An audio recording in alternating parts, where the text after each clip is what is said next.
হরে কৃষ্ণ। আজ পাণ্ডবানী জেলা একাদশী। আগামী দিন পালনের সময় ভোর 5:10 থেকে 7:50 পর্যন্ত। শ্রী পাণ্ডবানী জেলা একাদশী মাহাত্ম্য জ্যৈষ্ঠ মাসের শুক্লপক্ষের একাদশীর পথে ব্রহ্মপুত্র পুরাণে শ্রী ভীমসেন ব্যাস সংবাদে বর্ণিত হয়েছে। মহারাজ যুধিষ্ঠির বললেন, হে জনার্দন, আমি অপর একাদশীর সমস্ত মাহাত্ম্যই শ্রবণ করেছি। এখন জ্যৈষ্ঠ শুক্লপক্ষের একাদশীর নাম এবং মাহাত্ম্য ক্রিয়াপূর্বক আমার কাছে বর্ণনা করুন। শ্রীকৃষ্ণ বললেন, এই একাদশীর কথা মহর্ষি ব্যাসদেব বর্ণনা করবেন, কেন তিনি সর্বশাস্ত্রের অর্থ ও তত্ত্ব পূর্ণরূপে জানেন। রাজা যুধিষ্ঠির ব্যাসদেবকে বললেন, হে মহর্ষি দ্বৈপায়ন, আমি মানুষের লৌকিক ধর্ম এবং জ্ঞান কাণ্ডের বিষয়ে অনেক শ্রবণ করেছি। আপনি যথাযথভাবে ভক্তি বিষয়ে কিছু ধর্মকথা আমার কাছে বর্ণনা করুন। শ্রী ব্যাসদেব বললেন, হে মহারাজ, তুমি যেসব ধর্মকথা শুনেছ, এই কলিযুগের মানুষের পক্ষে সেই সমস্ত পালন করা অত্যন্ত কঠিন, যা সুখে সামান্য করেছে, অল্প কষ্টে সম্পাদন করা যায়, অথচ মহাফল প্রদান করে এবং সমস্ত শাস্ত্রের সারস্বরূপ সেই ধর্মই কলিযুগের মানুষের পক্ষে করাচ্ছে। সেই ধর্মকথা এখন আপনার কাছে বলছি। উভয় পক্ষের একাদশী দিনে ভোজন না করে উপবাস ব্রত করবে। দ্বাদশী দিনে স্নান করে শুচি শুদ্ধ হয়ে নিত্যগীত সমাপনের পর শ্রীকৃষ্ণের অর্চন করবে। এরপর ব্রাহ্মণদেরকে প্রসাদ ভোজন করাবে। অশৌচ হয়ে এই একাদশী ব্রত কখনো ত্যাগ করবে না। যে সকল ব্যক্তি স্বর্গে যেতে চায় তাদের সারা জীবন এই ব্রত পালন করা উচিত।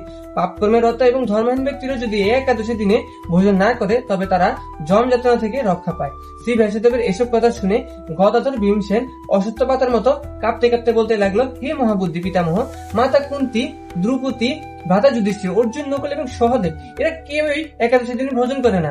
আমাকে অন্ন গ্রহণ করতে নিষেধ করে, কিন্তু দুঃখ ক্ষুধা যন্ত্রণার জন্য আমি উপবাস করতে পারি না।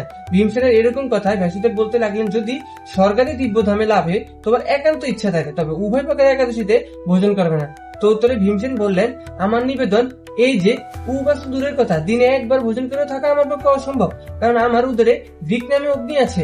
ভোজন না করলে কিছুতেই সে শান্ত হয় না। তাই প্রতিটি একাদশী পালনে আমি একেবারেই অপারগ। হে মহর্ষি, বছরে একটি মাত্র একাদশী পালন করে যাতে আমি দিব্যধাম লাভ করতে পারি, এরকম কোন একাদশীর কথা আমাকে নিশ্চয় করে বলুন। তখন ব্যাসদেব বললেন, জ্যৈষ্ঠ মাসের শুক্লপক্ষের একাদশী তিথিতে জল পান পর্যন্ত না করে সম্পূর্ণ উপবাস থাকবে, তবে আচমনে দোষ হবে না। ওই দিন অন্নাদি গ্রহণ করলে ব্রত ভঙ্গ হয়। একাদশী দিন সূর্যোদয় থেকে দ্বাদশী দিন সূর্যাস্ত পর্যন্ত জল পান বর্জন করলে অনায়াসে 12টি একাদশীর ফল লাভ হয়। বছরে অন্যান্য একাদশী পালনে অজান্তেও যদি কখনো ব্রতভঙ্গ হয়ে যায় তাহলে এই একটি মাত্র একাদশী পালনে সেই সব দোষ দূর হয়ে যায়। দ্বাদশী দিনে ব্রাহ্মণ মুহূর্তে স্নান কার্য করে সে হরির পূজা করবে। সদাচারী ব্রাহ্মণদের বস্ত্রাদি দান সহ ভোজন করে আত্মীয় স্বজন সঙ্গে নিজে ভোজন করবে। এরপর একাদশীর ব্রত পালনে যে প্রকার পুণ্য সঞ্চিত হয় এখন তা শ্রবণ করো। সারা বছর সমস্ত একাদশীর ফলে এই একটি একাদশী ব্রত পালনে উপবাস লাভ করা যায়। শঙ্খচক্র গদা পদধারী ভগবান শ্রীকৃষ্ণ আমাকে বলেছেন, বৈদিক ও লৌকিক সমস্ত ধর্ম পরিত্যাগ করে যারা একমাত্র আমার শরণাপন্ন হয়ে এই নির্জলা একাদশী ব্রত পালন করে তারা সর্বপাপ থেকে মুক্ত হয়। বিশেষত কলিযুগে ধন সম্পদ দানের মাধ্যমে সদ্গতি বা স্মার্ত সংস্কারের মাধ্যমে যত কল্যাণ লাভ হয় না। কলিযুগে দ্রব্য শুদ্ধি নেই, কলিতে স্বাস্থ্যকে সংস্কার বিশুদ্ধ হয় না, তাই বৈদিক কর্ম অনুযায়ী সুসম্পন্ন করতে পারে না। হে ভীমসেন, তোমাকে বহু কথা বলার পর প্রয়োজন কি? তুমি উভয় প্রকারের একাদশীতে ভোজন করবে না। যদি তাতে অসমর্থ হও তবে জ্যৈষ্ঠ মাসের শুক্লপক্ষের একাদশীতে অবশ্যই নির্জলে উপবাস করবে। এই একাদশী ব্রত ধনধান্য ও পুণ্যদায়িনী। যমদূতগণ এই ব্রত পালনকারীদের মৃত্যুর পর স্পর্শ করতে পারে না। পক্ষান্তরে বিষ্ণুদূতগণ তাই বিষ্ণুলোক নিয়ে যান। শ্রী ভীমসেন ওই দিন থেকে নির্জলা একাদশী পালন করতে থাকায় এই একাদশী পাণ্ডবা নির্জলা বা ভীমসেনী একাদশী নামে পরিচিত হয়েছে। এই নির্জলা একাদশীতে পবিত্র তীর্থের স্থান, দান, জপ, কীর্তন ইত্যাদি যা কিছু মানুষ করে তা অক্ষয় হয়ে যায়। যে ব্যক্তি ভক্তি সহকারে এই একাদশী ব্রত পাঠ ও শ্রবণ করে তিনি বৈকুণ্ঠ ধাম প্রাপ্ত হন।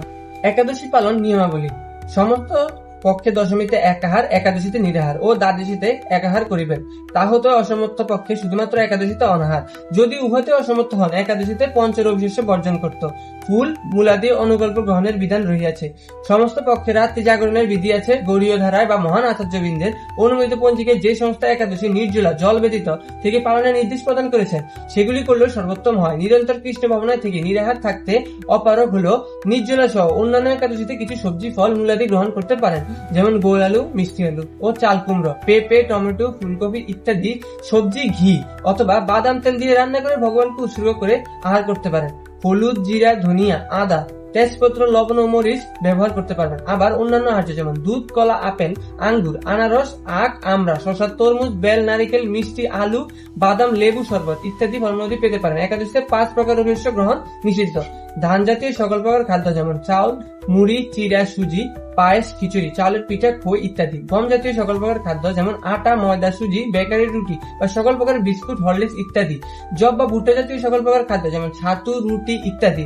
ডাল জাতীয় সকল প্রকার খাদ্য যেমন মুগ, মাসকলাই, খাসারি, মসুরি, ছোলা, অহরহ, ফেলন, বরবটি, শিম ইত্যাদি। সরিষা, তৈল, সয়াবিন তেল ইত্যাদি। উপরোক্ত পঞ্চরবি শস্য যেমন কোনো একটি একাদশীতে গ্রহণ করলে ব্রত ভঙ্গ হবে। উল্লেখ্য, যারা সাত্ত্বিক আহারী নন বা চা, বিড়ি, সিগারেট, পান, কফি ইত্যাদি নেশা জাতীয় দ্রব্য গ্রহণ করেন, একাদশী ব্রত পালনের সময় ওগুলি গ্রহণ করবেন না। একাদশী করলে যে কেবলমাত্র নিজের জীবনে সদ্গতি হবে তা না, নিজের প্রয়াত পিতা মাতা নরকবাসী হলো তারা নরক থেকে উদ্ধার পাবে। যদি কেউ কোনো বিধি নিষেধ পালন ছাড়া উদ্দেশ্যহীন ভাবে একাদশী করে, তবে ওই ব্যক্তি একাদশী সম্পূর্ণ ফল পাবে। একাদশীতে অন্ন ভোজন করলে এবং অন্যকে করালেও নরকগতি হবে। পঞ্জিকাতে একাদশী পালনের যে সময় দেওয়া থাকে সেই সময়ের মধ্যে পঞ্চরবি শস্য ভগবানকে নিবেদন করে প্রসাদ গ্রহণ করে পালন করা বিধেয়। নতুবা একাদশীর কোনো ফল লাভ হয় না।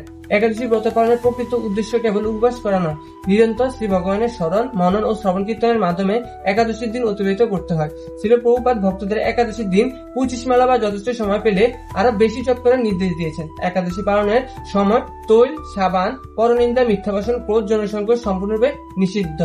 তো আমাদের এই ভিডিওটি যদি আপনাদের কাছে ভালো লাগে তাহলে কৃপা করে শেয়ার করবেন এবং পারমার্থিক কাজে লেগে পড়বেন। হরে কৃষ্ণ। জয় শ্রীল প্রভুপাদ, জয় গুরু মহারাজ।